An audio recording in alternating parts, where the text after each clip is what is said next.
and how entrepreneurs must learn to ride the wave of those changes. Please help me welcome the awesome Rhonda Abrams as she shares her unique strategies of success for the modern entrepreneur.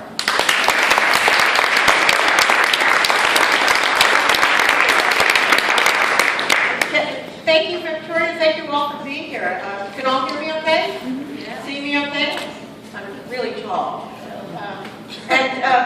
Today is, I'm really excited to be at NOE for the first time and to see all of the great entrepreneurial spirit and fervor that's happening here in New Orleans. And hopefully to tell your story as well, because it's a very exciting story and I think other cities can learn about it. But today, we're really trying to focus on how you can take your business to the next level. And from whatever level you're starting at, whether you're just thinking about it, whether you've already got a business going, whether you've got a business that's been around for a while, really how to start thinking about what are some of the tactics for growing. So I hope that you will come away from this hour that we'll spend together with some tactical things, some new ways of thinking that you'll really be able to go out and apply right away, and that's my goal. First of all, I should tell you that you can connect with me. Usually people don't like you to be sitting and looking at your phone, but now you have an excuse. You can be out tweeting it, and we have these are ways to connect with me on Facebook or Twitter. That's my Twitter handle. And also, right now, for those of you, I also wanted to let you know, we're doing a major social media campaign to help people start their businesses. We're in week 2 of 6-week startup. And every single day there's lots of materials and lots of information about starting a business, free downloads, free resources. It's also on Facebook. And we've already had about 4 or 5 businesses that we know of have started in the last week alone. So it's a good way to get you free material and connect with others who are starting right now. So if you're thinking about it, please join us at hashtag 6WK Startup. All right, so let's talk about the world of business today. And there's sort of a tension that happens, and I think you really see it in a conference like NOE, because you have people here who have high-tech companies, high-tech apps and technology companies, and there's a sense, especially where I live in Silicon Valley, but often in these new industries, that it's a new economy and the old rules about business don't apply. And you see some of these crazy exits, company that starts and it has only a handful of people, and they sell for $1 billion or more, and you think the rules don't apply, it's a brand new world. And on the other hand, you have people who go, business is business. It's always the same, and everything is the way, and you have to take care of all of those kinds of ways that businesses run before. And nothing important changes in business. The critical things happen. And the reality is that it's somewhere in between. That the business world is changing very rapidly, and there's some changes that are happening that you can take advantage of in your business, regardless. But the fundamentals really still do apply. At the end of the day, I know I'm going to say something that people in Silicon Valley may not believe. At the end of the day, you still do need to make profits. And there still has to be cash flow, and there still has to be people that you're managing, and there are fundamentals that you still have to deal with. So there is this tension, but the reality is that many fundamentals still apply. So I first want to step back and say, we're here at NOE, and we're talking about entrepreneurship, but why is it even important? I mean, you're in New Orleans, and you see entrepreneurship as a way to rebuild New Orleans, and after Katrina and to reinvent it, and I think the third wave is what they're calling it. So I think it's really important for building communities. Global competition is threatening America more than ever, so entrepreneurship is a way we need to go. Innovation. Much of the stuff that comes out, much of the new things that you use, everybody's holding something up. Many of these things that are inside your phone, inside anything we're doing, came from small, new companies. And so we need innovation, and not just in technology, but in all kinds of things. I actually may need a new Bloody Mary mix. I didn't know I needed that before today, but I may need it from now on. I'll give you a plug as well. Innovation is really important. And actually, we were laughing about it, but a lot of things that are creature comforts or things we enjoy, really, many of them started from small business. If you have a pet, have a dog that I adore, probably 3/4 of the things that I use that make my life easier with a pet probably came from an entrepreneurial company. It didn't come from Purina. It probably came from somebody who invented something that I needed. So we do that. But I think in a larger sense also, it's really important to understand that for many people, entrepreneurship is the only way in America left to come into the middle class. And I'm fervent about this. I served as entrepreneur in residence for the city of Youngstown, Ohio. And if you want to see a city that's worse off than New Orleans, go to Youngstown. And what you saw was really, even to get into the middle class, the only way was to try to start a business, and ideally one that would serve a broader area than Youngstown. And if you think about it, the minimum wage today in this country makes about $21,000 a year, working a full-time job. And so for many people, the only way to even be able to afford a vacation once a year with their kids, maybe to drive to the coast and maybe be able to take off an afternoon to go to the soccer practice with the kid or the game, is to be your own boss and to be able to make more money than you can at some of the jobs that are out there. And it creates jobs. It creates the jobs to help people have those, be able to do those things. So, and I'm fervent about that. Entrepreneurship is a social good. And what you are doing is not just changing your life, but you are changing communities and you are changing people's lives. And if you create a job, you will change somebody else's life for the better forever. And so I want you to set that into context because we're going to talk about growing your business, but there's a reason to grow your business. And it's not just so that you have more money in the bank. It's so you change the world and people in it with the stuff you do. And I see it all the time. And you experience it all the time. So I wanted to recognize that. But when people think about entrepreneurship, and I think also some of the people even here today, and certainly where I live, this is the cafe that I go to every weekend morning. It's now got a different name, but you can see my friend Nick in the red white hat and the flower tree. And the reason that I showed this picture of my cafe, it's in downtown Palo Alto, and this man was a barista there for a while. And he's made me cappuccino and various things. And he started a little company, and he sold it. He sold it pretty well, and he had what was then considered pretty good. He's the founder of Instagram. Wow. Yes, my former barista was the founder of Instagram. So, and he's only worth $100 million now. You know, his exit was only $1 billion, which today, in today's world, seems very little. So we're surrounded by people thinking that this is the way you grow a company. He's got, had 13 people when he sold for $1 billion. Other people think, well, maybe I won't make that much, but I'll get $15 million for my startup. But what I want to say about these things is that when creating a business like that and getting an exit like that is like being drafted for the NFL. Is there anybody there in regular? Or winning the Super Bowl? I mean, is that winning Drew Brees? It's like being drafted. There are a lot of people playing football, a lot of kids playing football on elementary school and high school campuses, but they're not going to get drafted for the NFL. And most businesses that are going to start are not going to have that kind of exit. In fact, let me tell you a little bit about the percentages and why it's so important for you to be thinking about growing your business. Approximately, the numbers are a little squishy. There are approximately 21 to 27 million businesses in the United States. Depends on how you define business and all. Of that, only 23% of male-owned businesses have any paid employees. And of that, only 11.6% of women-owned businesses have employees. So a tiny percentage, a relatively small percentage of all the businesses have employees in the United States. And when you take a look at the number of revenue that they have, you can also see women are not generating the same kind of revenue. But I want to point out a number down at the bottom here. You see the little dollar sign? Only 1.8% of women-owned businesses and only 6.3% of male-owned businesses have revenues of $1 million or more in the United States.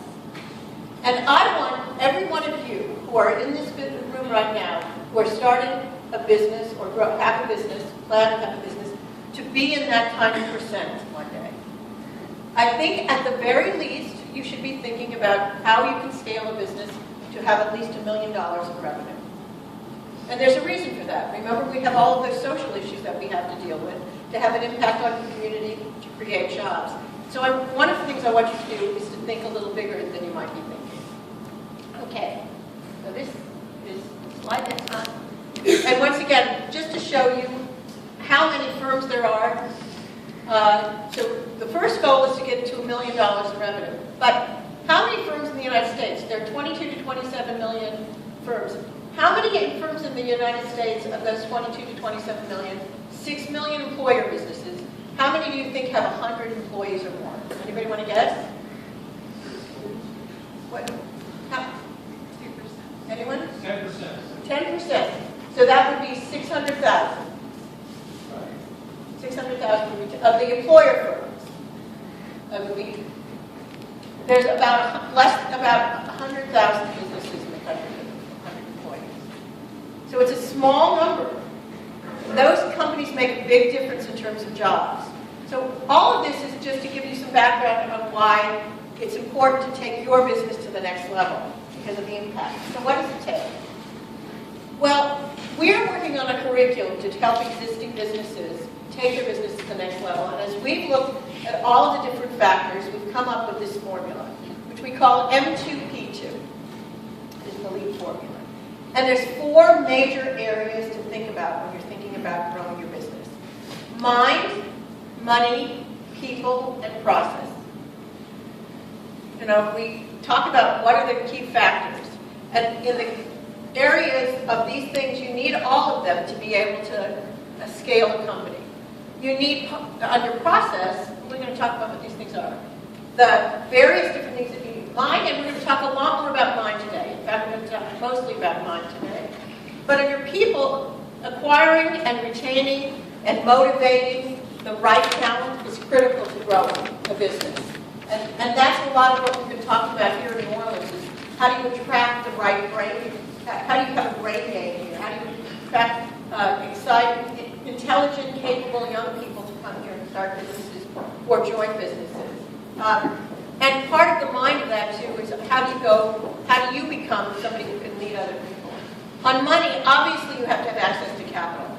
As I mentioned a little earlier, it takes less money than ever to start a business. Especially, and we should think about this, and I'll be happy to talk about later, about building a business in the cloud. And if you're starting a business, if you're on the verge of starting a business, I would start from day one having everything in the cloud, so you're lowering your infrastructure costs from day one. Process, and this is where a lot of great companies fail, that 80% of success in business is execution. And so having the right operations, having the ability to actually get your product out the door, to get deliveries on time, to manufacture what you need to do, to get the right marketing, consistent marketing, all of that, have your legal ducks in a row, are under process. But today, I really want to talk about mind. And by the way, as you do all of these things, you pull them all together, that's your business plan. But I wanted to give you a handy way to think about growth with those 4 areas. And why is a business plan important? Now, because a business plan is a blueprint for your company. Just as you wouldn't start building a house without blueprints, likewise you wouldn't start building a business without a plan. And I must tell you, just personally, I've had a business now for many years, and this is my 4th business. We took a dramatic leap in success and survivability, resiliency, when we started doing an annual planning session. I do an annual plan every year with my company. Now, does that mean that I sit down and write a plan? Absolutely not, no. I don't have a written business plan. I do have a bunch of giant Post-it notes where we have all of our conclusions of our planning session. But we take a day away from the company every day, every year, usually in January, and come up with our plan for the year. And the process of doing a business plan is critical for a startup in looking at what you're going to be doing. But it's also really important for an existing business to see where you're vulnerable. And I can tell you that back in 2002, we looked at our business and said 90% of our income was coming through one distribution channel. And that made us feel vulnerable. And that decision made us start to branch out to a new distribution dictionary, which is the academic market. Emily is, as a result, Tulane uses my books. It's very nice. And we had not been doing that before. But a few years later, in 2007, when our distributor that we had 90% dependent on went bankrupt, entered into bankruptcy, we were able to survive even without that cash flow. And so sitting there and doing an annual strategic plan and looking at it makes you more able to not only grow, but survive. So that's one of my recommendations for today, is to make sure you do that. All right, let's talk about your mind. In November, I went to the Ernst & Young Strategic Growth Forum in Palm Springs, where every year Ernst & Young has a worldwide competition for Entrepreneur of the Year. And they give about 200 different entrepreneurs in the United States, in different regions, different industries, different kinds of areas, an Entrepreneur of the Year. And basically you have to have a minimum of $50 to $100 million of revenue to earn that distinction. So I spent a lot of my time when I was at this conference asking these people, what made the difference in your business that you were able to grow to that kind of company? And to a person, the first thing they said was, I had to start thinking differently. I had to start thinking differently. So the key to success in your business, to growing your business, is actually going to be inside your own brain, between your two ears. How you start to think. And thinking, it's a big change to start thinking differently. It can be very challenging. So let's talk a little bit about that. When we're talking about how do you think differently, it's part of we're going to talk about what's your personal vision and your personal goals. What is your business concept and your strategy? Because strategic thinking is really a part of it. We're going to talk about strategies for growth. You have to have a mindset for growth. I have a sister who I love dearly who's coming to spend time with me in New Orleans this weekend, who absolutely has never wanted to grow her business. She's a one-person person and she hasn't wanted to grow. And guess what happened in the recession? She was really stuck. Because when you don't grow, you're also finding yourself having attrition of your customer base and other things outside your control. You're more vulnerable. So having a growth mindset is really important if you want to take a business to the next level. You have to be willing to fail. We're going to talk about failure in just a second. You should look at role models. Who do you want to be like? You know, do you really want to be Mark Zuckerberg, or do you want to be like a millionaire next door? Looking at some real role models to have a sense that you can do it. And I think that's particularly true when you're not a white young male techie who the media puts in front of the cameras all the time or on their. To look for role models of people who you feel like you can emulate, who may look more like you or be more like you in some ways. And then, of course, you have to evaluate what are your options and what's the feasibility of them. So it starts with, how do you see yourself? Can you see yourself running a larger company? Can you see yourself being a success? What's inside you? Are you a little kitten? Can you be a mountain lion? Or ladies, a cougar? You know who you are. And so you have to take a look at what's inside you and challenge yourself because it takes a certain degree of confidence to lead other people and to believe that you can grow a company. And you also need to think about moving up the food chain. I talked about in one of my previous books what different kinds of businesses there are. I call one the actualizing activity, which is basically a hobby business. You're doing it because you enjoy it.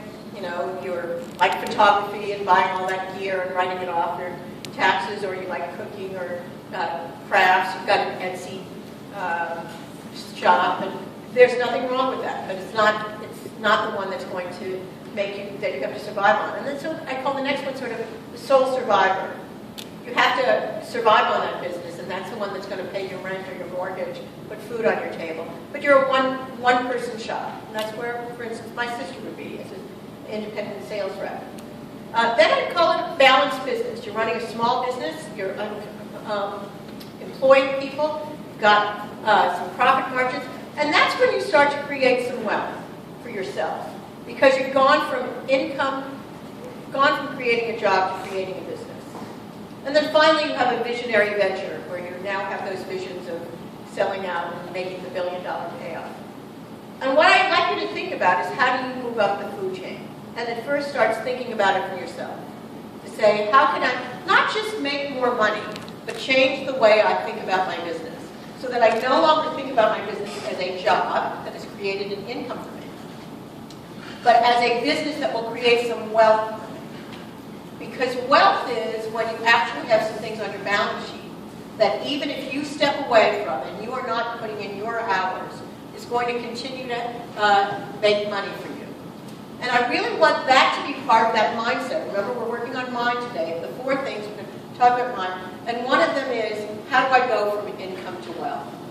And by the way, personally, that is the moment at which I changed my life. I was a consultant doing business plan consulting and making a lot of money. I had very nice income.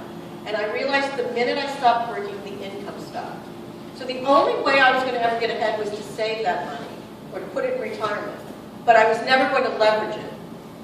And instead, what I said is, I have to find a way to leverage my knowledge to create a business that would create some wealth for me, so that I could stop working and there would still be value in the company that I built. And that's part of moving up the food chain. This part is really, I think, part of it is, you also, when you grow your business, you have to be able to have the confidence to be your own best salesperson, and to be able to sell your company, sell your product, sell yourself, and not just to customers, but to employees, to investors, to partners. And you have to get over the idea that if you say something nice about yourself, you're being rude. You just have to recognize that you have to be able to do this. And you have to be more confident. I'm going to say something.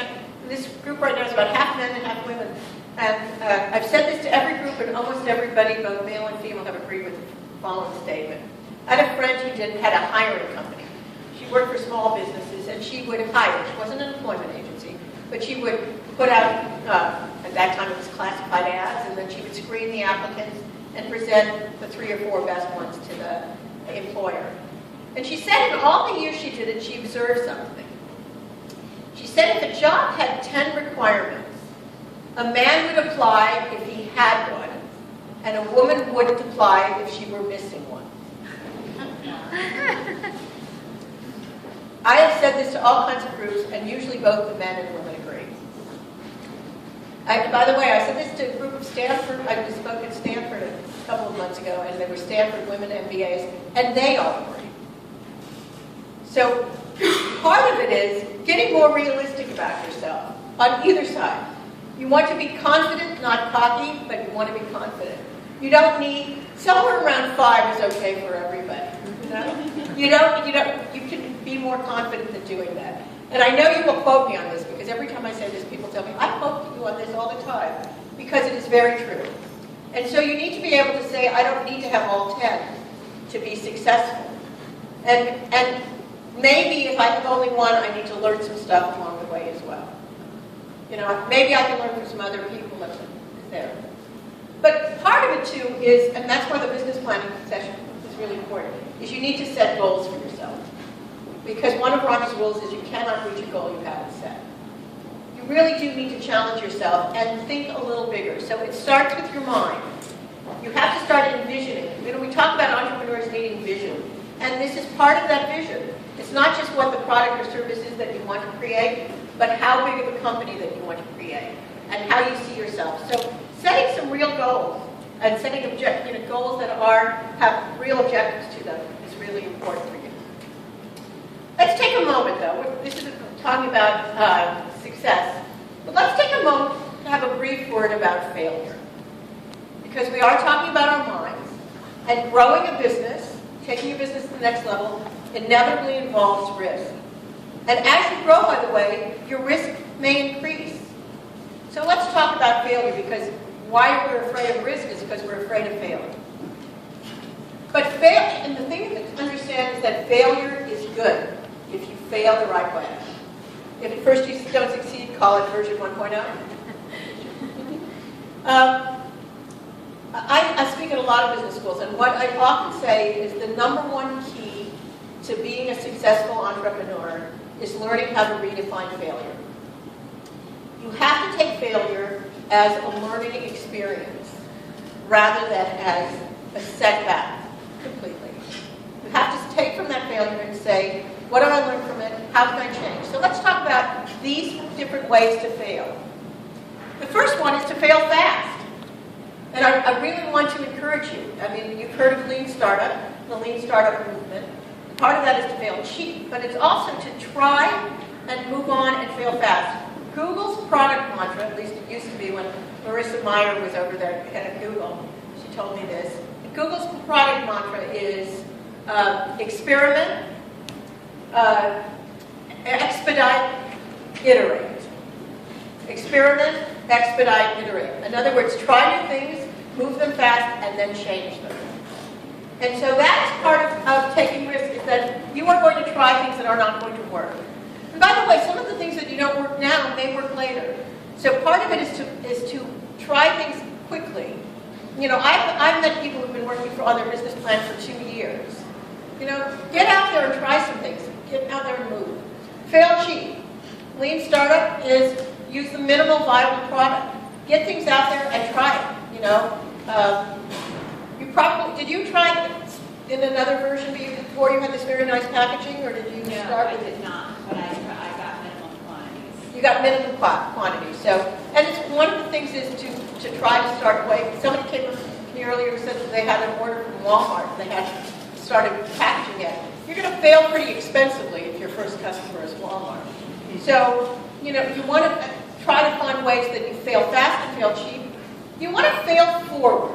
And by that I mean you want to not keep making the same mistakes. A lot of small businesses keep failing backward. They do the same thing that they failed at before, and they do it again. And that's not failing forward. If you're failing at something, do something new. Try something different. You know, iterate.